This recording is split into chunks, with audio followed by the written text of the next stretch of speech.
Poďme už teda pomalinky začať. Pomaly mi tu bude aj Maggie pomáhať a púšťať. Na úvod by som vás možno poprosila účastníkov vypnúť si prípadne mikrofóny, lebo niekedy vzniká nepríjemná ozvena. A ďakujem, že ste si takto našli ráno čas na našu panelovú diskusiu, ktorou hlavnou témou budú benefity, inklúzie a diverzity na pracovisku. Ja som Zuzana Zamborská, ja vás dnešnou diskusiou spolu s našimi hostiami, ktorým nechám priestor hneď po mne predstaviť, aby sa predstavili, tak vás dnešnou diskusiou prevediem. Vlastne som tu za organizáciu Be ID Human, ktorej firmám pomáhame túto tému komplexne a strategicky uchopiť. Pracujeme formou workshopov alebo komplexných auditov alebo prípadne gamifikáciou cez našu dive-in hru, ktorá pekne otvára túto diskusiu. Ale to už dosť o nás a dneska je to tu hlavne o know-how, ktoré nám prinášajú naši speakery z rôznych troch spoločností. Takže ja by som postupne nechala priestor, aby sa predstavili a môžeme začať napríklad Jankou. Dobré ráno všetkým. Dovolte mi, aby som sa predstavila. Volám sa Jana Ďatková. Pracujem v IBM na oddelení ľudských zdrojov. Pred IBM som mala skúsenosť ešte s neziskovým sektorom, takže mám v živote takú kombináciu neziskového sektoru a korporátu. V súčasnosti vediem interný mzdový tím na našom oddelení a popri mzdách sa venujem aj téme diverzity a inklúzie v IBM na Slovensku. Takže ma teší a teším sa na diskusiu. Ďakujem, Jani. Katko, keď vás môžem poprosiť. Dobré ráno všem. Jmenuji se Kateřina Pranovská, pracuji ve firmě Johnson & Johnson a jsem tam už 5. rokem a pracuji v oblasti zákaznického servisu v posledních letech, ale to, co mě začalo zajímat, je vlastně dát dohromady skupinu nadšenců, který zaujalo téma diverzita a inkluze, který jsem tam potkala a s touhletou skupinou už vlastně víc než 2. rok a se spoustou dalších lidí ze zaměstnaneckých skupin, které jsou vlastně orientované na specifické témata, spolupracujeme a děláme spoustu akcí, událostí a podobně spolupracujeme s Be ID Human vlastně na dalších věcech, takže moc zajímavá cesta. A jsem ráda, že jste tady a posloucháte nás. Ďakujem. A Rastislav, ak vás môžem poprosiť. Áno, dobré ráno. Ja vás na úvod pozdravujem. Pozdravujem vás aktuálne zo Slovenska, i keď pôsobím a moje miesto výkonu práce je Praha, pretože som vlastne people manager pre obidve krajiny, Česká republika a Slovensko, pre spoločnosť McDonald's. A v podstate veľmi sa teším na to, že sa môžem s vama podeliť aj nie o tom, čo to vlastne diverzita alebo celý ten proces je, ale aby som vám povedal naše alebo moje pohľady a názory to, akým spôsobom v tejto oblasti pracujeme, pretože my v McDonald's sme určite špecificky tým, že my sa diverzitou nezaoberáme posledných pár rokov, ale odtedy, čo vlastne McDonald's prišiel na trh, a to bolo v roku 1992 v Čechách a 1995 na Slovensku. Takže teším sa a dúfam, že to, o čom sa tu budeme rozprávať, bude pre vás užitočné a praktické. Ďakujem krásne. A poďme sa už pustiť do otázok. Takisto určite účastníci, keby máte z radu účastníkov niekto otázky, tak ľudne napíšte do chatu alebo sa anotujte a spýtajte sa. A prípadne asi by som nechala priestor na otázky potom nakoniec, takže prípadne do chatu a potom my sa ich radi opýtame. Poďme na prvú otázku, ktorá sa týka benefitov. Čom podľa vás vidíte najväčšie benefity, keď sa firma venuje komplexne a strategicky témam diversity, equity a inclusion? A môžeme začať od Rastislava. Tak benefity. Ja na to odpoviem asi veľmi jednoducho a veľmi, veľmi prakticky. Pre nás je diverzita a benefit v tom, že vlastne dávame príležitosť každému, kto chce v McDonald's pracovať. A teraz je to jedno, či je to priamo na pobočkách našich, ktorých máme v Českej republike 105 a na Slovensku 35. A my vlastne tým, že dávame príležitosť každému, de facto máme otvorené dvere pre každého, tak tým pádom máme rôzne skupiny našich zamestnancov a my keď sme si robili asi pred, 3-4 rokmi nejaký prieskum ešte v dobe, keď samozrejme bolo to pred pandémiou COVID-19, ani sme netušili, že nejaký COVID tu bude, pretože to, čo teraz zažívame, tak to by sme pred rokom a pol ani nepovedali, že takéto veci zažívať budeme a že budeme mať takéto online panelové diskuzie. Ale my sme si v podstate urobili taký prieskum, na koho vlastne cieliť v rámci zamestnávateľa a zamestnanosti ľudí v Čechách a na Slovensku a v podstate nás z toho vzýšlo, že sa máme veľa sústrediť na mladých ľudí, to znamená dávať príležitosť mladých. Z toho vlastne pramení naša kampaň dlhodobá, ktorú máme, tzv. Skills for Life, aby mladí ľudia u nás začínali, robili vlastne, my vlastne rozdáme všetku know-how v rámci jak hard skills vzdelávania, tak hlavne, čomu my sa venujeme v oddelení, tak sú soft skills vzdelávanie a pripravíme ich na ich prax. Druhá veľká skupina bola tá skupina tých menších vlastne podskupín a to je dajte príležitosť starším, to znamená dôchodcom, dajte príležitosť handicapovaným. Teraz momentálne máme v niektorých reštauráciách aj vedúcich smien, ktorí sú handicapovaní a vedú priamo smeny a tie týmy. Dajte príležitosť zahraničným ľuďom a samozrejme tým maminám, alebo samoživiteľky, ktoré sú a potrebujú vlastne praktickú pracovnú dobu a tu sme veľmi flexibilní a umožňujeme našim zamestnancom, aby si naplánovali smeny tak, ako to potrebujú. A tretia veľká skupina ľudí sú tí, ktorí v tých reštauráciách sú, to znamená, ktorých tam máme, pretože v tej dobe na trhu práce sme nenašli pri tej nezamestnanosti, napríklad, ktorá v Českej republike bola a pohybovala sa okolo 2%. Teraz to samozrejme stúplo.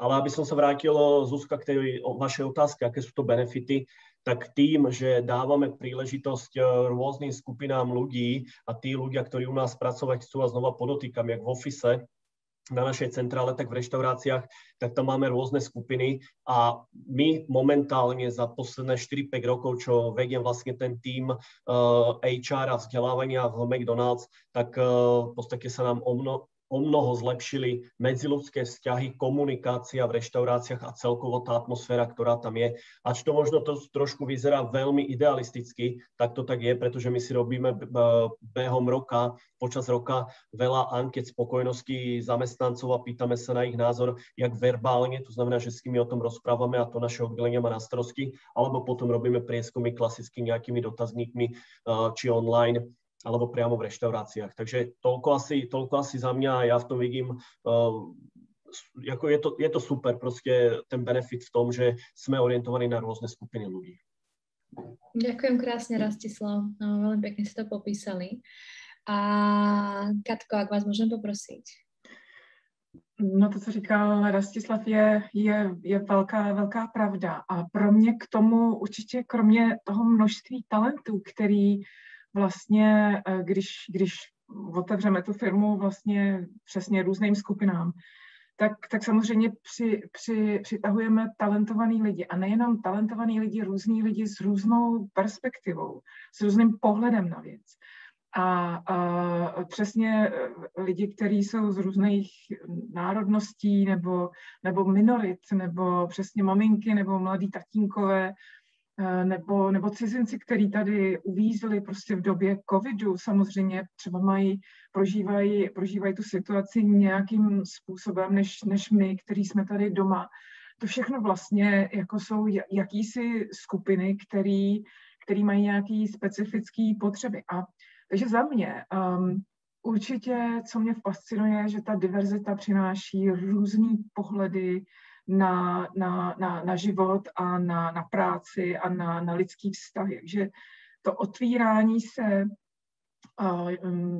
je pro mě hrozně důležitý. Pak samozřejmě talenty, který to přináší a možná to poslední, o čem se taky Rastislav zmínil, Myslím si, že jakmile přestáváme nebo nemáme strach se bavit o předsudcích, nebo minimálně otvíráme diskuzi, i když třeba máme ten strach, tak se zvláštním způsobem mění atmosféra v té práci k tomu dobrýmu. Lidi se cítí svobodnějc, je tam jiná energie a ty lidi se nemusí vlastně tu vlastní energii spotřebovávat na skrývání něčeho, co třeba celý život byli zvyklí nebo museli, protože žili v nějaké skupině, skrývat a být něčím trošku jiným, než vlastně jsou.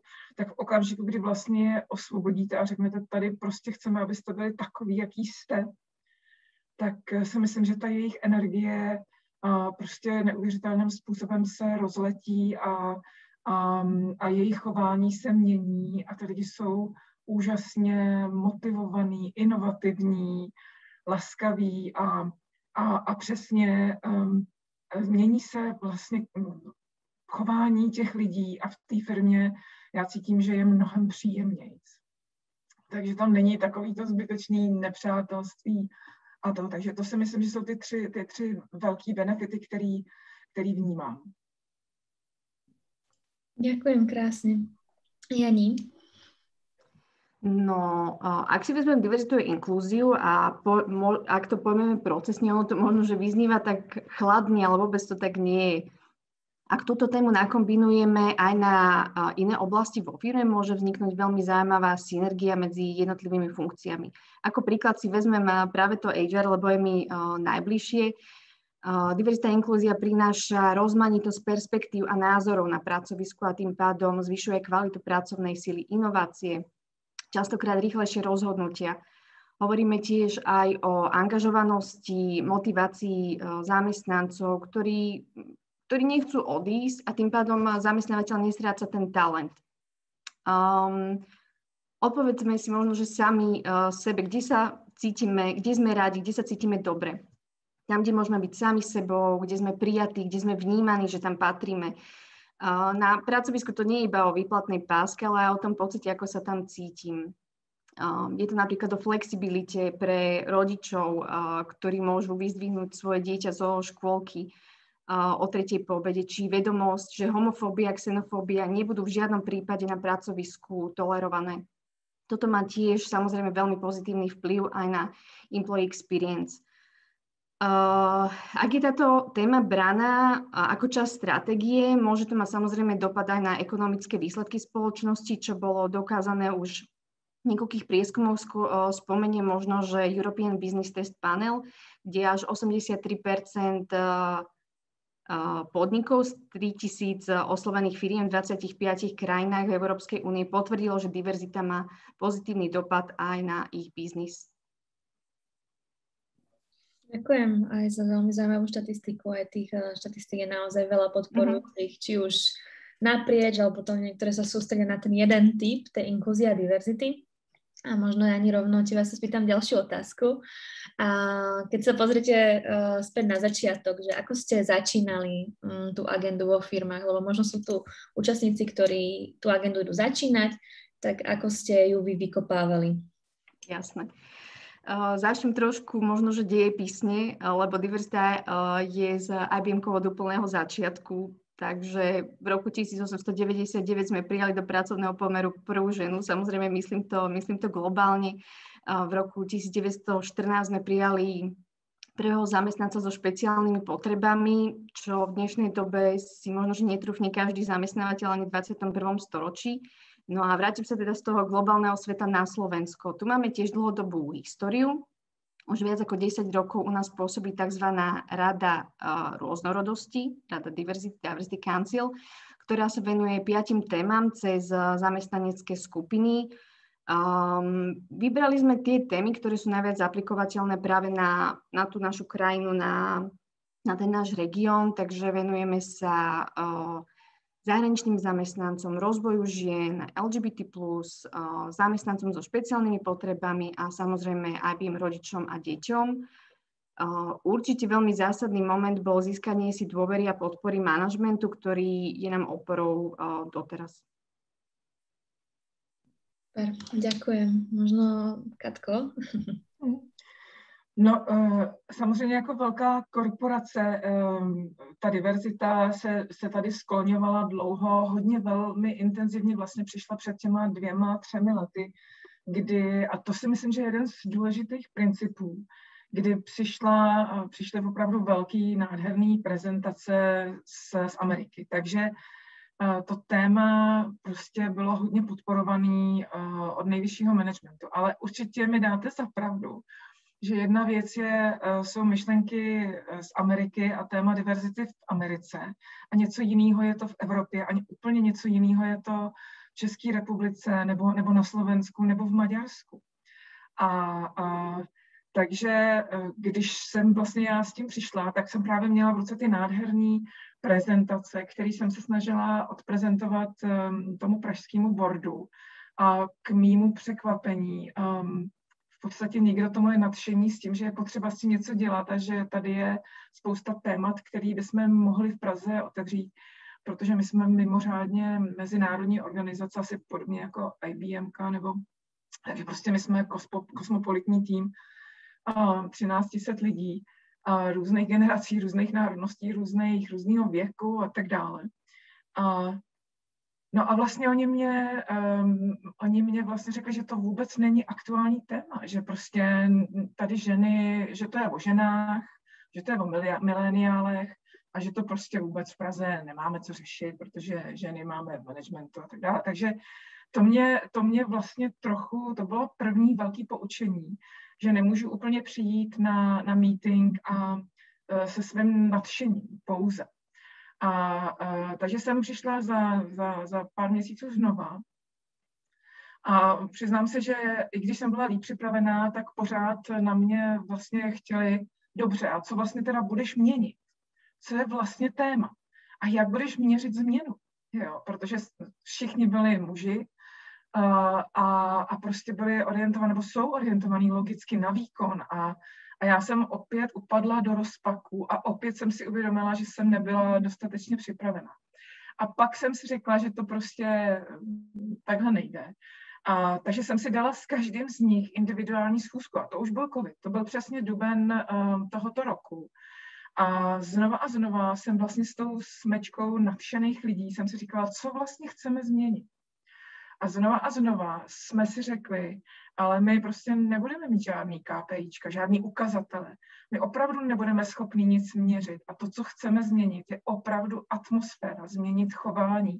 A hlavně v tuhle chvíli na začátku vůbec o tom mluvit. A mluvit o tom, jak obrovsky široký téma to je a jak to není jenom o mileniálech, o ženách, ale jak o různých kulturách a o náboženství nebo o rasách. Ale je to téma, který je vlastně platný pro kohokoliv, ať už pracuje ve velmi homogenním týmu, třeba jako ty salesmeni, tam jsou prostě, tam těch cizinců mnoho není, anebo v global, nebo vlastně v tom centru, kde těch lidí, kde těch kultur je strašně moc. Takže vlastně to druhé, co se mi podařilo, bylo přinést příklady a nasdílet s nima příběhy, které byly pro ně, s nima rezonovaly, s tou jejich skupinou, s tím jejich biznisem. A teprve pak mi začali rozumět. A teprve potom řekli, já už asi chápu, o co ti jde. A to byl průlom. A to byl průlom, ale to, co bylo další, je změna a ta příprava té komunikace, ale vlastně neústupnost, protože já jsem prostě s podporou těch úžasných lidí v týmu, tak já jsem prostě řekla, já se nevzdám.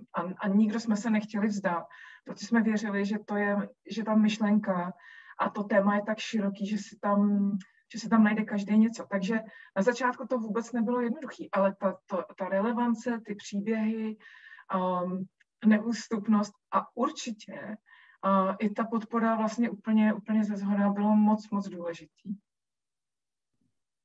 Ďakujem krásne, Katko, za opísanie tej skúsenosti. Rastislav? Čo dodať, pretože kolegyne boli vyčerpávajúce a ja môžem naviazať na Kateřinu v tom, že táto záležitosť DEI je úplne iná na každom inom, nelen svetagiali, to znamená Amerika rieši úplne niečo iné, ako rieši Európa, ale ja si dovolím tvrdiť potom aj jednotlivé krajiny. A keď sa dostanem k tej otázke, Zuzka, to, čo ste tu vlastne nadhodili, že ako sme s tým začínali, tak v podstate, ako som to tu vlastne už na začiatku aj povedal, McDonald's je v Českej republike od roku 92, na Slovensku od roku 95 a my v podstate, či sme si to uvedomovali alebo neuvedomovali, síce ja som ešte v tom McDonald's nepracoval, ale tak sme už v tých rokoch začali, pretože sme špecifický tím. A len to zopakujem, sme tu vlastne pre každého, tie dvere tu máme otvorené pre akúkoľvek skupinu ľudí a myslím si, a to je tá myšlienka, čo by som chcel povedať, a ono je to potom aj v rámci takej tej stratégie, že ono, to, čo bolo pred 20, 25, 30 rokmi, tak sa výrazne mení a tie generácie sa menia. To znamená, tým ľuďom treba momentálne vysvetľovať a na tom my vlastne aj vo firme pracujeme. Jak sme si prešli tými jednotlivými fázami, ako som povedal už pred tými x rokmi, tak ľuďom treba vysvetľovať, o čom to vlastne je, pretože ja sa dostávam vlastne do situácie, že ľudia vlastne majú veľmi dobre zmáknuté, čo to vlastne tá diverzita je, čo je tá inklúzia, čo je tá spravodlivosť v podstate, ale potom ten praktický dopad už tam chýba a my musíme ľudí vlastne, alebo môjim takým krédom a motom je, aby sme ľudí inšpirovali praktickými príkladmi, príbehami konkrétnymi, čo vlastne v tej oblasti rozmanitosti vlastne robíme a nielen o tom rozprávame. A tým, že generácie sa menia, de facto spomínaní mileniálovia a tak ďalej, čas beží veľmi rýchle, tak my musíme tým ľuďom nielen vysvetľovať, čo to po tej teoretickej stránke je, ale praktickými príbehmi a jeden konkrétny, alebo takú skúsenosť z minulotýždňového sme mali vlastne meeting veľký pre našich franchízových partnerov, kde sme im vlastne predstavovali ne to, akú máme stratégiu a čo všetko v tej diverzite robíme, ale aby sme im povedali, čo to vlastne je a prečo to robíme nejakými konkrétnymi príkladmi a predstavili sme vlastne i naše hodnoty. Takže odpoveď, Zuzko, v podstate veľmi jednoduchá. My sme s tým začali už vlastne na začiatku, keď McDonald's prišiel do Českej republiky a na Slovensko, a to tým, že sme vlastne zamestnávateľ, ktorý vlastne 70-80% ľudí zamestnáva buď na skrátený plný úväzok alebo na čiastočné úväzky pre brigádnikov, alebo proste keď niekto ešte niekde pracuje, tak má ešte druhú prácu a brigádu v McDonald's. Ďakujem, to ste tiež inak pekne povedala, že vlastne to je typ diverzity, tá škála toho pracovného pomeru. Že to je nejaký typ diverzity, ktorý nie vždy si tiež uvedomíme, že v rámci tej gig economy, ktorú dnes máme, je dôležité a tiež je to dôležité preto, lebo pekne reflektujeme ten životný cyklus zamestnanca a jeho vlastne osobný životný cyklus, že vlastne to vieme prispôsobiť veľmi pekne. Ja keď môžem ešte jednu vetičku, Zuzko, k tomu, čo ste teraz povedali, nesmieme, alebo nemalo by sa zabúdať na stávajúcich zamestnancov, ktorí tam sú. Všetko riešime v rámci nejakého rekrutment procesu alebo reputácie zamestnávateľa, komu všetko vlastne dávame príležitosť, ale tí naši zamestnanci, ktorí tam sú, musia cítiť, tí sú na prvom mieste, pretože ak nám odíde zamestnanec, ktorý je vytrénovaný, ktorý má know-how, má skúsenosti, má DNA tej firmy, tak to je to najlepšie pre tých ľudí, ktorých potom naberáme, pretože oni sa o nich postarajú a ak tam tí ľudia sú spokojní, my s nimi rozprávame i o týchto veciach, cítia našu dôležitosť, preto si robíme aj tie prieskumy jednotlivé, tak to sa nám potom prejavuje na tom, čo je vlastne pre nás najdôležitejšie. A to sú medziľudské vzťahy, komunikácia, tie hodnoty, vlastne to, ako sa k sebe správame. Super, ďakujem krásne. Ja sa možno teraz skôr spýtam z toho akého iného súdka. Všetci vlastne pracujete v nadnárodných firmách a medzinárodných korporáciách. Myslíte si, že agenda, a s tým sa často aj my stretávame, ale takým tým argumentom, že agenda diverzity, inklúzie je len pre medzinárodné firmy. Aký je na to váš pohľad? A možno, Katko, keby môžete začať. Já myslím, že to je jedno, jestli to je mezinárodní nebo lokální firma. Protože když se vrátím k tomu tématu těch talentů a té otevřenosti a toho pocitu do jisté míry svobody a přijetí, tak to jsou platné principy, který určitě chce mít vlastně třeba startup a nebo i třeba česká firma. Že to tam může být jiný a těžší přijmout, to může, protože samozřejmě ta firma má nějakou historii a vyrostla v nějakém historickém prostředí, takže možná to může být náročný, ale to tam zavést, ale určitě si myslím, že jo. A možná to, co bych chtěla zmínit, vlastně když k nám lidi nastupují, nebo když vůbec se rozhodují, jestli nastoupí k nám nebo do jiné firmy, tak oni se ptají samozřejmě i na tyhle ty měkký soft věci, jaký jsou tady hodnoty a jak se tam ty lidi cítí a jak to můžeme popsat. Oni si vlastně vybírají, do jakého prostředí půjdou a je zajímá i tohle téma. A když jste schopní o tom mluvit, tak to s nima hodně rezonuje. Obzvlášť právě s tou mladší generací. A proto si myslím, že je to obecný téma. Takže tak prostě. Myslím si, že to je jedno a hrozně si myslím, že to musí být zajímavý to instalovat a implementovat i v lokálních organizacích. Ďakujem. A čo Rastislav na túto problematiku alebo tému? To je absolútne, z môjho pohľadu je to absolútne jedno, či je to globálna medzinárodná firma, obrovská, alebo je to malá firma a je lokálna, pretože my sme síce McDonald's, Česká republika, Slovensko, vlastne medzinárodná spoločnosť, ale všetky veci robíme na lokálnej bázi. To znamená, my to robíme všetko pre zákazníkov, ktorí sa vyskytujú v Čechách a na Slovensku. Je to, nechcem povedať teda, že jedno, ale de facto mne ako človeku, ktorý vedie oddelenie ľudských zdrojov, je de facto jedno, či to urobia aj na globálnej úrovni, alebo to urobíme len na lokálnej, ale super na tom je, že keď máme globálne vedenie, alebo máme nad sebou ten veľký korporát, tak ja mám vlastne tú výhodu, že si môžem vymieňať a šerovať best practices s kolegami z rôznych krajín, kam patríme do toho segmentu, máme pravidelné meetingy a o týchto veciach sa vlastne rozprávame a to, čo funguje v iných krajinách, môžeme uplatniť u nás alebo prispôsobiť k nám na tú lokálnu úroveň a super na tom je, že my si vedieme tú stratégiu, my si vedieme to, aké kroky urobíme a potom za to samozrejme v rámci výsledkov aj berieme zodpovednosť a keď sa podarí, tak samozrejme aj úspech. Takže ja by som to nerozlišoval, či je to veľká medzinárodná firma. Každý, podľa môjho názoru, je to o ľudskej stránke a o prístupe k tomu, ako k tej rozmanitosti budem pristupovať. Super, ďakujem, si veľmi pekne povedali. A Jani? Ja sa pridávam ku kolegom. Myslím si, že diverzita a inklúzia je prítomná vo všetkých firmách, aj v malej, aj vo veľkej. A rozdiel je ten, že nie všade je pomenovaná. Pretože keď si zoberieme, v každej firme pracujú muži, ženy, rôzne vekové kategórie. Ako Rastislav spomínal, máme tam nováčikov, máme tam ľudí, ktorí tam môžu pracovať 10 rokov. A tie potreby môžu byť rôznorodé. Všetci máme nejaký pôvod a nemusí to byť nevyhnutne iná krajina. Rozmanitosť je na každom pracovisku, nie všade je identifikovaná.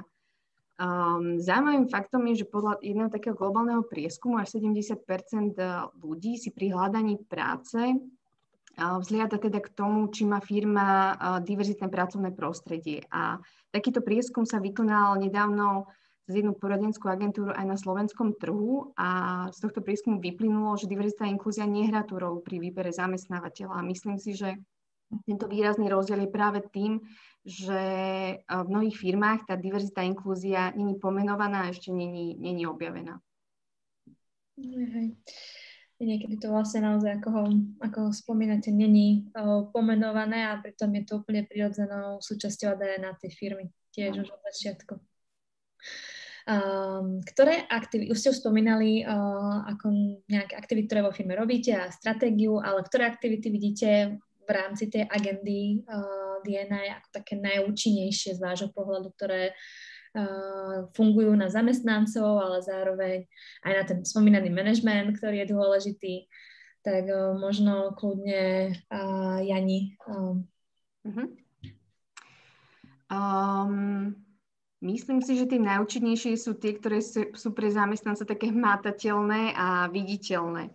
Aby to nebolo iba o tom PowerPointe, ktorý rozpošleme vlastne na zamestnancov a bude to také umelohmotné, lebo to nie je uveriteľné. Uveriteľné je niečo, čo skutočne viem zažiť. Predsudky stávajú bariéry a skúsenosti, aspoň to je môj osobný názor, tieto pomyselné múry búrajú. Uvediem veľmi, veľmi pekný príklad. V čase, keď sme ešte v tej 3D verzii chodili na pracovisko, sme mali vlastne na pracovisku kaviareň, cez chránenú dielňu, kde sme sa dennodenne stretávali vlastne so zamestnancami kaviarne so špeciálnymi potrebami. Kávu napríklad predávala pani, ktorá mala sluchové znevýhodnenie. Prvú kávu si možno, že človek pýtal s nejakým predsudkom alebo obavou, ale pri tej druhej už to neriešil. No a raz sme to dokonca posunuli ešte do vyššieho levelu, kedy sme zamestnancom zorganizovali kurz posunkovej reči a vlastne po tomto kurze z hodou okolností to bolo hneď oproti tej kaviarni sa to odohrávalo. Zamestnanci išli vypýtať tú kávičku práve v posunkovom jazyku.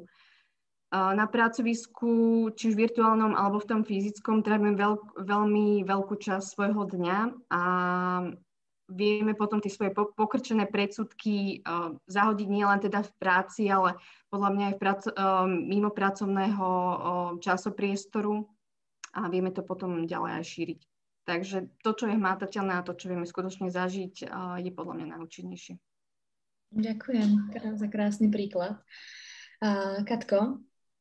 No, já děkuji, to je absolutně úžasná inspirace, Jani, to je opravdu nádherný. No, přesně jak říkáte, je to, co je relevantní pro ty lidi. Nám hodně pomáhalo úplně na začátku. My jsme dělali vlastně online diskuze, kde ty lidi sdíleli svoje příběhy, svoje zážitky. A to bylo, třeba jeden z nich byl, jak se cítíte teďko v covidu před tím rokem. A zkusili jsme tam vlastně pozvat lidi nejrůznější. A právě třeba to byli nováčci, kteří přijeli do Prahy a 10 dní potom zase zavřeli hranice. Jeden byl Španěl, druhý Ital. A jak oni se cítili? Vlastně nemohli do kanceláře. Nebo potom tam vyprávěla kolegyně ze zákaznického servisu, která má 2 malé děti a manžel na plný úvazek, jak ona vlastně zvládá tu situaci. A nebo tam potom byl někdo z biznesu, ze salesu a ten vlastně vyprávěl o své frustraci že nesmí vlastně do lékáren. A nebo potom tam někdo vyprávěl, že naopak musí do nemocnic a že se bojí toho covidu. A vlastně si uvědomujete, že někdo z vás to tady říkal, ta diverzita vůbec nemusí být pojmenovaná, ale vlastně jsou to určitý situace, kterým musíme čelit a jenom tím sdílením vlastně si uvědomíme, že na to nejsme sami. A to, co se vlastně vytvořilo během toho sdílení, byla hrozně krásná energie, jo? A taková pocit spolunáležitosti a pocit, že na to nejsme sami a že si o tom můžeme povídat. Takže to sdílení byla jedna z věcí. Určitě ta gamifikace je fantastická věc. Určitě třeba nějaký hry a filmy nebo vyprávění. A to, co jsme pak začali dělat, bylo, že jsme objevili, že spousta manažerů nás začala zvát na své meetingy a chtěli po nás, aby jsme jim vlastně vysvětlovali, o čem to je. A my jsme i tam dělali takový facilitovali jsme takový malinký diskuze a zase hry a to ty lidi vtahovalo a překvapovalo je to, že vlastně všichni to měli spojený prostě s těma pár tématama, který prostě si mysleli, to se mě netýká. A to, co bylo právě krásný, jak na těch biznisových meetingách, kde jsou převážně lidi orientovaní na čísla, na výkon, na závěrky, na klienty, na zákazníky, tak vlastně, když tam přinesete tohleto téma, tak oni se uvolní, osvobodí se a pak daleko snadněji jednak povídají o tom a jednak se vrací zpátky k těm tvrdým diskuzím. Takže to bylo hrozně zajímavé. Tohleto kombinace, přinést to do pravidelných meetingů toho managementu. Ďakujem za nazdieľanie. Tiež super aktivít. Rastislav. Veľa bolo povedaného od Jany a od Kateřiny.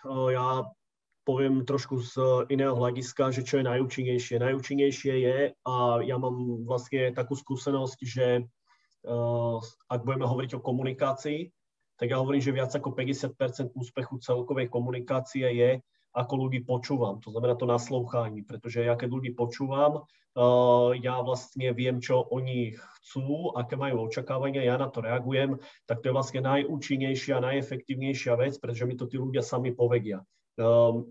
My v našom tíme máme rozdelený vlastne celú republiku, McDonaldy rozdelené na regióny.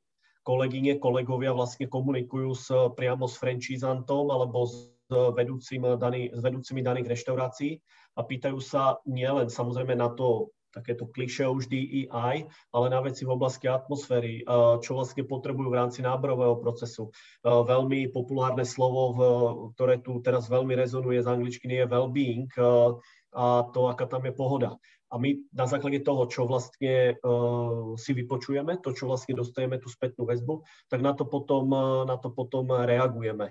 Takže ono je to de facto veľmi jednoduché, ale zľahčovať to nechcem, pretože ja proste mám tú skúsenosť, že ak chcem vedieť, čo ľudia naozaj chcú, aké majú ciele, aký majú, Kateřina veľakrát zmiňovala, rozvoj ľudí a rozvoj talentov, tak ja musím v prvom rade vedieť, čo tí ľudia vlastne chcú. A keď budem vedieť, čo oni chcú, tak potom môžem na to reagovať. Nemôžem ja predsa stanovovať a povedať si, že toto je najúčinnejšie, keď ja neviem, čo ten môj interný zákazník na to hovorí. A toto je veľmi dôležité. A to teraz odbočím, ale zopakujem, že naslouchání, načúvanie je viac ako 50% úspechu celkovo, aby som ja naplnil očakávania ľudí. A podľa toho potom my robíme i nejakú stratégiu alebo jednotlivé kroky k tomu, aby sme nie že len boli úspešní v rámci rozmanitosti, ale aby naši ľudia boli spokojní, pretože ono ne všetky očakávania idú naplniť, ale je veľmi dôležité ľuďom vysvetliť, prečo niektoré veci nejdú, alebo naopak zase idú, a to prečo je veľmi, veľmi, veľmi dôležité. A to nám zaberá veľmi veľa času, pretože tá komunikácia na tej regionálnej bázi s tými reštauráciami nám proste dáva najväčší vlastne ten priestor v rámci toho našeho popisu práce a potom na základe toho reagujeme. A potom, keď zistíme všetky informácie, tak pre nás je veľmi jednoduché stanoviť nejaké kroky, ciele, vízie, aby sme to potom vlastne naplňovali to, čo tí ľudia chcú. A tu vlastne zvolíme vždy individuálny prístup, pretože to, čo je, to je taká rozmanitosť, že to, čo je v Plzni, v Prahe, v Hradci Králové, v Pardubicách, v Ostrave, na Slovensku je úplne iné. Že aj tie regióny sú de facto iné a ľudia najviac ocenia to, keď my sa pýtame na názor, tak my si to aj zapamätáme. Veľa ľudí sa pýta, ale zabudne na to vlastne, čo im ten človek povedal. Takže pre nás naslúchanie, komunikácia a podľa toho reagujeme. Super. Ono sa aj hovorí, že máme dve uši a jedny ústa, tak by sme ich mali proporčne používať. A takisto ako veľmi súznime s tým aj v rámci Be the Human, že tá komunikácia a to vysvetľovanie a tá diskusia a to pochopenie, čo tá téma znamená pre mňa osobne, prečo je, ako ste aj vyspomínali, úplne všade, týkajúca, či je to malá, veľká firma a čo znamená pre firmu a nejako to zlúčiť a súzniť, je veľmi dôležitý a hlavne ten prvý krok je tá diskusia a to pochopenie. Možno z takého iného súdka. Či ste vo firme narazili na nejaký odpor voči tej téme a voči téme teda diverzity a inklúzie od zamestnancov alebo prípadne nemusí to byť odpor, ale možno nejakú negatívnu diskusiu a skúsenosť? A ak áno, ako ste ju riešili? A možno začneme Rastislavom. To je zaujímavá otázka. Asi dva pohľady. Prvý je, že samozrejme, ak sa budeme rozprávať o tom, že čo všetko robíme v rámci diverzity, tak je to v podstate veľmi frekventované a niektorým už môže vlastne vadiť, že furt sa iba o tom rozprávať, že všade to počujeme Na druhú stranu nemám praktickú skúsenosť, že by niekto mal nejaký odpor voči tomuto, alebo že by kládol proste nejaké, lebo každému, komu to vysvetlíme, a hovorím, tá komunikácia je kľúčová tým ľuďom vysvetliť prečo a ako na to, ako to budeme realizovať, a so zdravým rozumom samozrejme. To, čo pasuje v Čechách a na Slovensku v tomto smere, tak nemáme, pretože vysvetlíme, ale samozrejme každý má svoj názor a môže sa pozrieť na problematiku zamestnávania inak z iného pohľadu, a každý má iné priority a máme i ten tým rozdelený, že sa niekto venuje legislatíve, zákonníku práce, takým tým tvrdým záležitostiam v oblasti ľudských zdrojov. Potom máme softové, vzdelávacie, learning, development, rozvoj talentov, motivácia zamestnancov, motivačné nejaké akcie alebo rôzne udalosti, ktoré robíme pre zamestnancov. Čiže tí ľudia podľa tých odvetví k tomu majú rôzny pohľad a názor, ale potom pre nás je dôležité, aby bola zhoda v tom tíme. Áno, takže tá zhoda v tom tíme je, a nielen v tom našom oddelení ľudí, ale celkovo v rámci McDonald's centrály. No a potom ten druhý pohľad je, že i v tých reštauráciách, alebo každý potom môžu vzniknúť nejaké konflikty na reštauráciách, môžu vzniknúť na pracovisku konflikty, čo je úplne normálne, ale pokiaľ je ten konflikt pozitívny, dajme tomu, že to není nejaké vyhrotené, tak každá takáto vec môže potom následne pomôcť i tým ľuďom, ktorí na tých reštauráciách pracujú. Čiže ja mám dva pohľady. Odpor priamo s tými ľuďmi, ktorými spolupracujem, vôbec nie. Je to o vysvetľovaní. Druhá stránka, je tam veľmi veľa ľudí, zamestnancov, ktorých máme, a určite sa tam niečo vždy objaví, ale zase je to o tej komunikácii a o tom vysvetlení. Viac ani neviem, čo by som k tomu mohol v tejto chvíli dodať. Ale odpor nie. Ďakujem. Ďakujem krásně, Katko. No, já jsem toho docela povídala o odporu. Já myslím, že jenom spíš k tomu dodat, že to téma jako takový vlastně může někdy vzbuzovat trošku rezistenci. Že třeba lidi, když jim řeknete, hele, pojďme si povídat o inkluzi a o diverzitě a o předsudcích, a oni říkají, ne, já se o tom nechci bavit, já žádný předsudky nemám. Jo? A i to si myslím, že byla pro nás zajímavá zkušenost si to uvědomit, že ne pro každého je to jako komfortní téma, a proto prostě vlastně zase nechat je o tom mluvit. No. Jinak si myslím, že Rastislav říkal hodně moc a já taky. No. Ďakujem. Jani? V prípade, ak takáto situácia vznikne, ja si myslím, že je to hlavne z dôvodu, že ten človek možno, že s tou témou nemá nejakú skúsenosť. My deklarujeme už napríklad od popisu našich pracovných pozícií na pracovných portáloch náš postoj, a keď k nám príde niekto pracovať, tak sa stáva súčasťou tej našej stratégie. Takže myslím si, že je to často o tej komunikácii, náslúchaniu a vysvetlenie, prečo sa venujeme tomuto alebo niečomu inému. Ďakujem. Presne, asi je to hlavne zase o tej diskusii a nejakom individuálnom prístupe. Máme tu otázku. A takisto by som vás chcela rada vyzvať, určite máme nejakých posledných 15 minút, takže keby sa chcete niečo spýtať, napíšte nám to do chatu, alebo sa prípadne zapnite si mikrofón a spýtajte sa. A tú otázku, čo tu máte, ako pracujete s agendou D&I smerom externistom? Nakoľko sa ich agenda týka? Ak áno, ako hodnotové pravidlá nastavujete smerom k ním? Aké hodnotové pravidlá?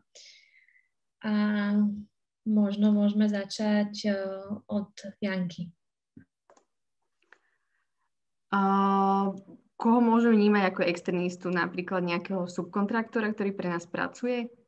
Áno, subkontraktora v rámci, môže to byť prípadne aj niekto, keď s vami pracuje len možno aj na ten skrátený úväzok, alebo na dohodu. Jasné.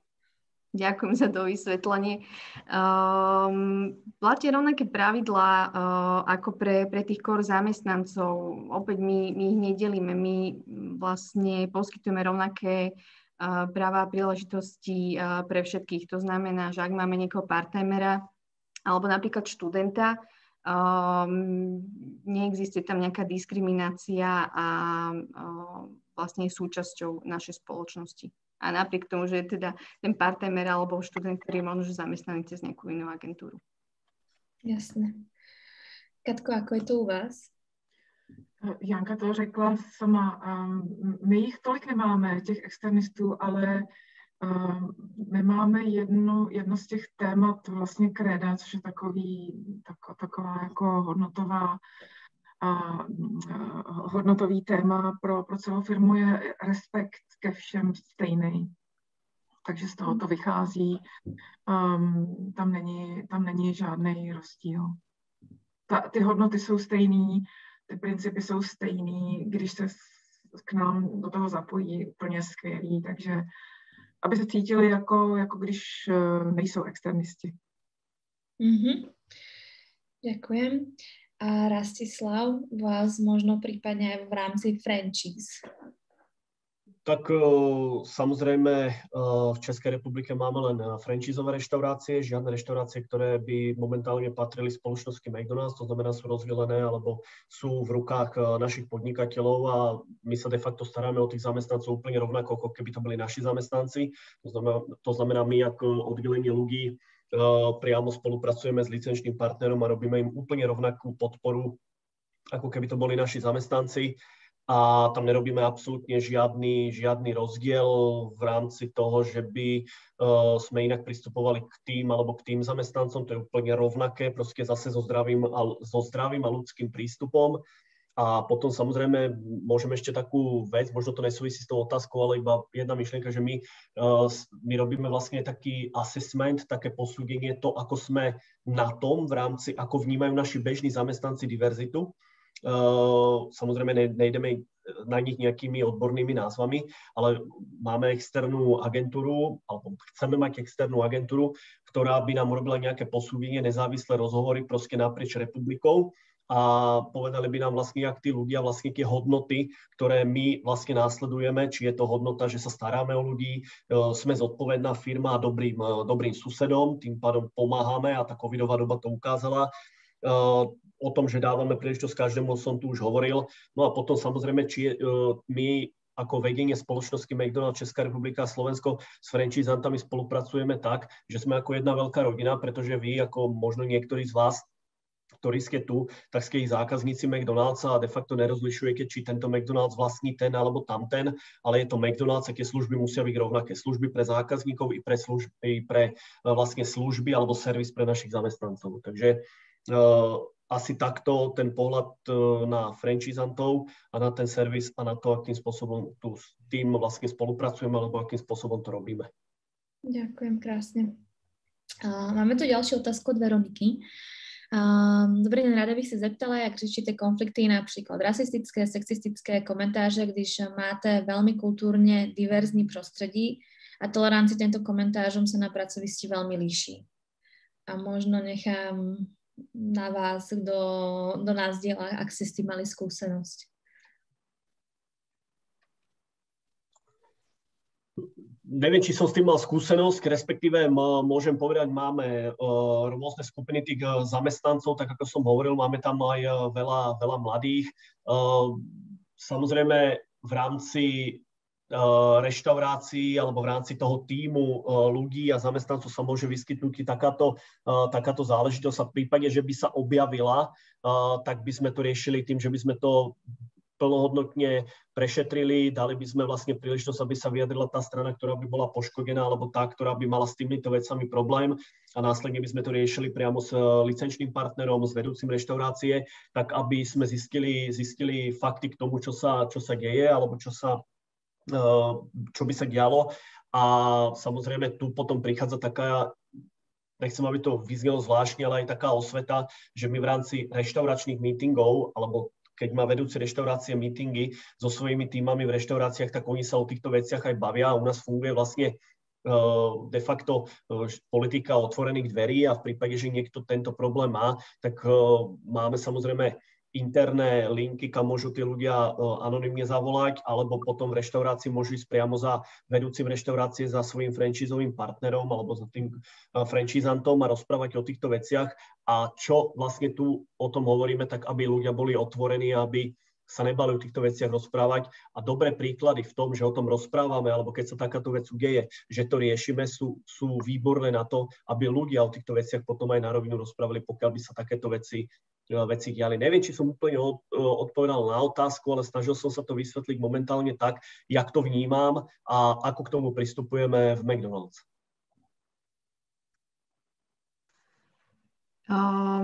U nás v IBM je to veľmi obdobné. Pre nás je to ten safe environment, to bezpečný časopriestor na pracovisku veľmi dôležitý a nevyhnutný. V prípade, ak by sa takáto situácia objavila, je dôležité, aby ten človek, zamestnanec vedel, na koho sa obrátiť. Má k dispozícii svojho manažera, má k dispozícii HR a každému takémuto prípadu by sme pripisovali veľkú prioritu a bol by rozhodne riešený. Tam je dôležité vyslať aj signál, že nie je to niečo, čo zamestnávateľ zametie niekde, ale skutočne sa tomu prípadu venuje. No, u nás je to podobný a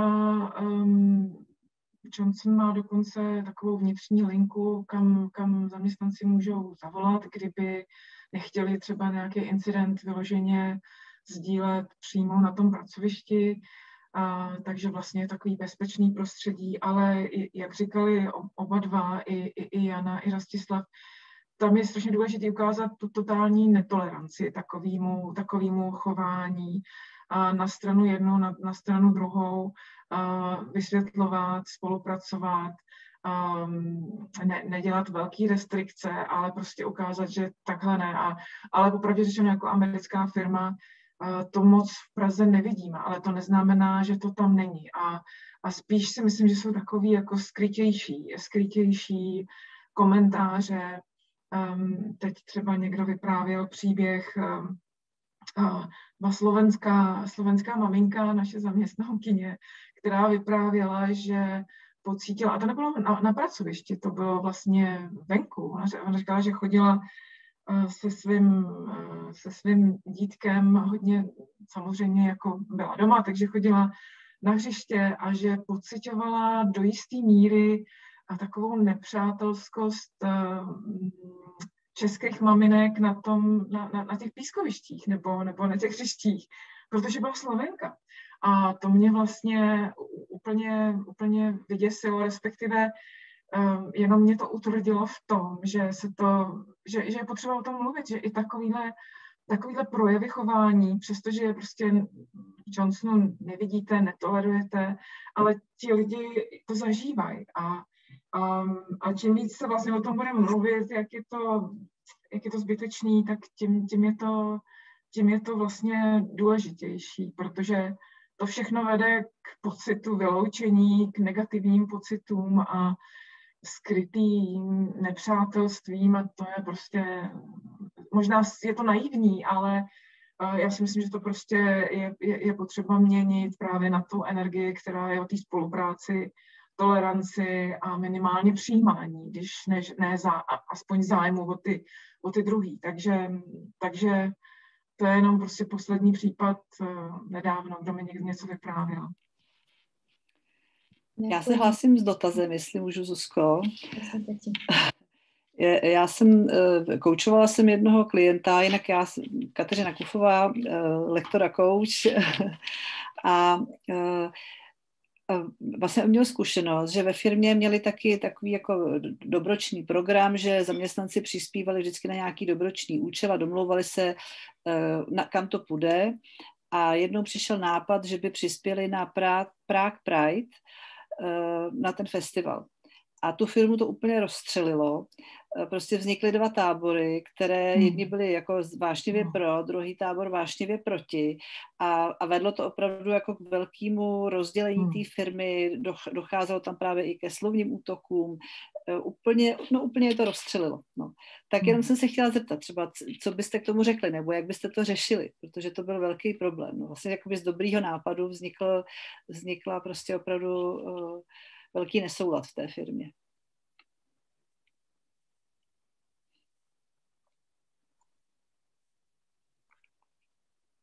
Tak môžem asi začať ja. Je možné, že v tej firme nebol definovaný nejaký postoj k tejto téme a tým pádom vznikol ten priestor na tieto dva tábory. Bo možno, že keby zamestnanci vedeli, že tá firma má jasný postoj aj k problematike LGBT+, tak možno, že by ich to ani nenapadlo a neriešili by to. Takže je veľmi dôležité, aby bolo jasne zadefinovaný aj ten postoj samotnej firmy k danej téme a podpora. Ja keď môžem naviazať, tak možno, Katko, inak zdravím vás, dobrý deň. Tak za mňa jednoznačne ľudia nesmia byť prekvapení. To znamená, že pokiaľ nemajú dostatočné informácie, do čoho alebo čo všetko tá rozmanitosť je a patria tam rôzne skupiny tých ľudí, tak samozrejme otázka, prečo tí ľudia boli z toho ako rozladení, alebo prečo vznikli dva tábory. Nechcem ísť do detailu, ale čo chcem povedať jednoznačne je, že ak oni boli z niečoho rozhorčení, tak možno z toho, že boli prekvapení, že firma by išla týmto smerom a že prečo to robí. A to je vlastne to dôležité, čo som tu už aj hovoril, že nepredpokladajme a nepodceňujme, čo všetko ľuďom zdelíme. Komunikácia je základ preto, aby ľudia boli informovaní. Možno sa vám to zdá zase naivné a každý mi povie raz, však to je jasné, komunikácia je najdôležitejšia. V prezentáciách, v diskusiách počúvam, jak je dôležité komunikovať. Ale keď skončí prezentácia alebo skončí meeting, ako keby viac ako 50% ľudí na to zabudlo a predpokladajú, že však to tí ľudia vedia, tí lidi to ví, ale ja sa musím presvedčiť. Preto je komunikácia veľmi náročný proces, pretože ja hovorím, že a teraz trošku odbočím, Katko, nehnevajte sa, ale ja hovorím, že ľudia dokážu veľmi dobre prijímať aj negatívne veci, ale musia byť na ne pripravení. My tých ľudí nesmíme prekvapiť. Ak s nimi nerozprávame, nedávame priebežnú spätnú väzbu, vrátim sa k tomu príkladu, alebo tomu prípadu, čo ste spomínala, že keď tí ľudia vlastne ani netušili, že by mohla firma do tohto sa zapojiť, tak potom oni sú z toho prekvapení. A otázka je, že si musím vlastne zanalizovať. Boli ľudia nahnevaní, alebo boli prekvapení, pretože to ani netušili, že Ježišmaria, to do tohto my ideme teraz ako sa angažovať. A práve preto základom je informovanosť a ľuďom vysvetľovať nielen, čo ideme robiť, ale prečo, aký to má dosah na nielen na reputáciu zamestnávateľa, ale hlavne na to, aký to má význam pre tých našich interných ľudí, a to sú naši zamestnanci. Takže neviem, či som úplne odpovedal, ale povedal som aspoň názor v tom, prečo mohol vzniknúť problém. Určitě, děkuju. Myslím, že hodně bylo řečeno a vlastně úplně není jasný, proč ty lidi z čeho se tak báli, jo? Co vlastně bylo ten konflikt, ale určitě strašně důležitý, Katko, je ten postoj toho managementu. Jo. Já si myslím, že tam byla nějaká ambivalence i v tom řízení, že vlastně tam nebyl jasný směr a díky tomu tam vznikla ale určitě to ani není čas, ani nevíme přesně vlastně, co byla příčina toho velikého konfliktu. Ale je to strašně zajímavý případ, možná přesně jako zavést diskuze o diverzitě, jo, ne?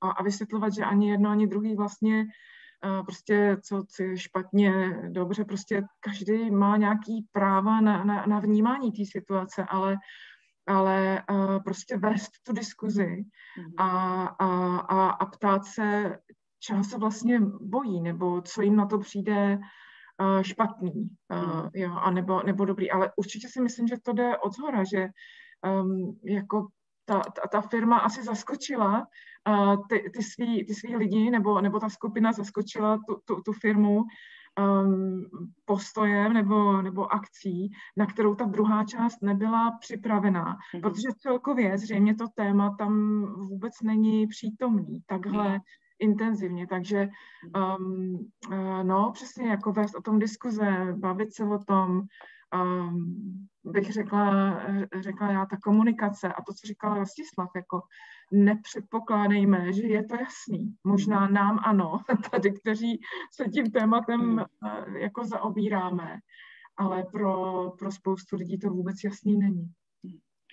Jo, určitě děkuji. Já si taky myslím, že tam to, že jednak to bylo asi překvapení, že byli zaskočení a i vlastně, jak jste tady o tom mluvili, že ta inkluze a diverzita je přítomná ve firmách, ať se pojmenuje nebo ne, ale když se o tom pak nemluví, tak to může vést takovýmhle důsledkům. A je to prostě záležitost stará pár měsíců. Je to, Takže možná to pojmenování vlastně toho chování, toho žádoucího chování těch zaměstnanců. Jo? Vlastně možná se bavit určitě jako, co je to, co jsou ty kompetence a to žádoucí chování těch lidí, nebo spíš pohled na svět, jo? Ta otevřenost a přinést to do těch skupin, do té firmy. Určite ďakujem za vaše pripomienky, názory. Ďakujem aj Krasika za otázku a tiež za odpovede. A máme vlastne už 10, že by sme mali pomalinky končiť, tak už asi nemáme otázky z publika, tak ja by som vám dala rada poslednú otázku, takú skôr hravejšiu. Už sme asi dosť povedali a myslím si, že veľká inšpirácia bola na aké môžu byť prvé kroky alebo ako začať tú agendu vo firmách, čo funguje, čo nefunguje. No a tá posledná otázka je, keby ste mali vysvetliť diverzitu a inklúziu 5-ročnému dieťaťu, ako by ste ju vysvetlili? A zase nechám na vás, kto začne.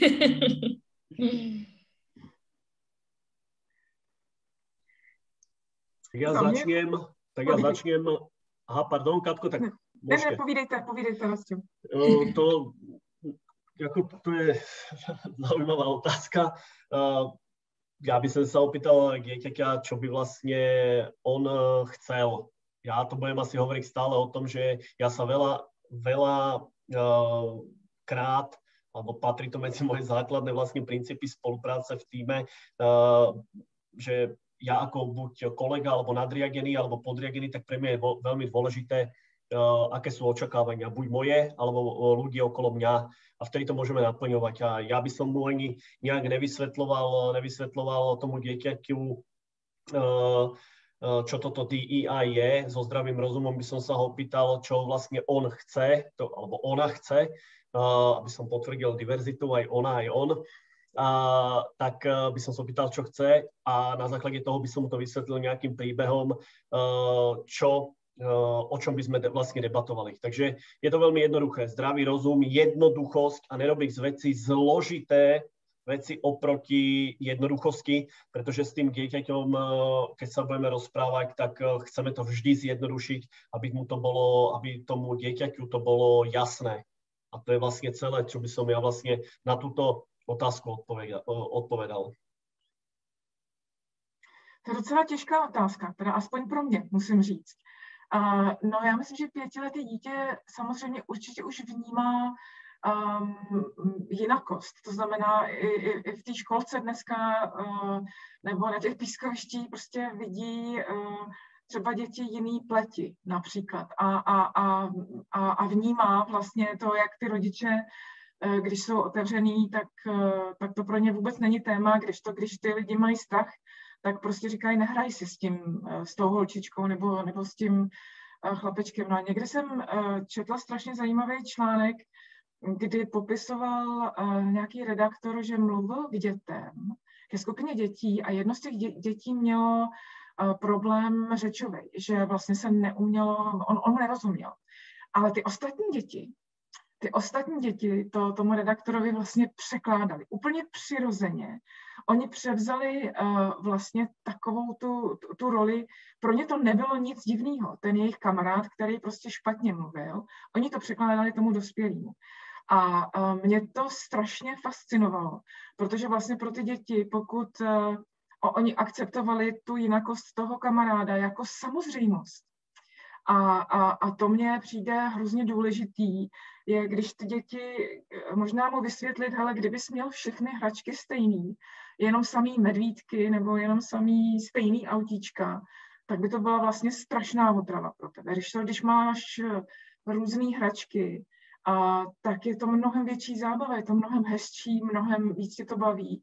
A podobně je to vlastně s těma dětma, který jsou jiný a pocházejí z jiných kultur nebo se chovají jinak. Prostě to přijetí a to, jak říkal Rostislav, ta jednoduchost a to, že to je norma, si myslím, že je asi hrozně důležitý, aby to začalo hrozně od malička, protože pak ty děti to vnímají jako normálnost, ne jako prostě naše generace, který s tím byli teprve konfrontovaní, když jsme vycestovali třeba do Ameriky a museli jsme se s tím zžívat. Takže jo, prostě jako ta jinakost patří k tomu životu a obklopuje nás a čím i ty příběhy a pohádky vlastně to můžou popisovat.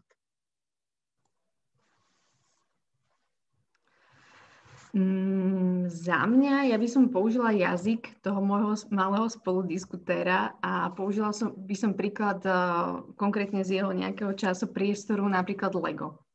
Kocky Lega môžu byť rôzneho tvaru, môžu byť z rôznych sérií, môžu byť z rôznych detských izieb. Môže to byť Lego, ktoré som zdedila po mojom tátovi, môže to byť Lego, ktoré mi včera kúpila mama.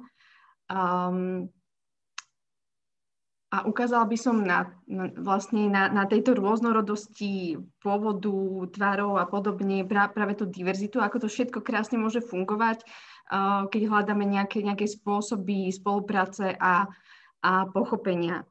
Čo by som ešte chcela určite dodať, že deti sa s tými predsudkami nerodia. Tí vlastne získavajú a veľmi podčiarknem aj komentár Rastislava, že základom je byť príkladom, ukázať tým našim 5-ročným kamošom, ako by to mohlo vyzerať a nebaliť ich do tých predsudkov a neučiť ich tým bariéram, ale aby si zachovali tú detskosť a tú otvorenosť aj v tom dospeláckom svete v úvodzovkách. Ďakujem, to je naozaj, že pekný príklad. Sme vlastne tam je také pekné video, s ktorým niekedy pracujeme na workshopoch, kde deťom dajú nakresliť 3 povolania, chirurga, hasiča a záchranára. A ja to na schvál hovorím v mužských rodoch, lebo oni vlastne všetky deti nakreslili, a to bolo v angličtine, a všetky deti nakreslili, myslím, že 85% boli nakreslení chlapi v tej pozícii, alebo keď to pomenovávali. A potom do tej škôlky prišli ženy a tie deti začali, že vy ste prezlečení, že vy ste sa len prezliekli. A že presne, že vlastne tie predsudky alebo tie naše filtre a vznikajú už v nejakom rannom veku. Preto ten príklad, ako si ani spomenula, ako Rastislav napísala, naozaj najdôležitejšie byť príkladom. Ja vám ďakujem veľmi krásne za túto rannú diskusiu a takisto poprvé ako našim speakerom a takisto účastníkom, ktorí sa pripojili. Za mňa bola naozaj veľmi plodná, plná skvelých nápadov a tipov, ktoré sa dajú využiť prípadne hneď zajtra, takže možno aj pre účastníkov taký tip, že si môžete spísať, čo viete implementovať zajtra, do týždňa, do mesiaca, do roka a následne začať s agendou diverzity inklúzie pracovať, pretože ako sme už aj spomínali, nie je tá agenda len pre medzinárodné firmy, ale tá agenda je a nachádza sa, ako Janka spomínala, možno nie je pomenovaná v každej jednej firme. Tak ja vám krásne ďakujem. Ďakujeme. Ďakujeme za pozvanie, krásny deň. Ďakujeme, dovidenia, nashledanou.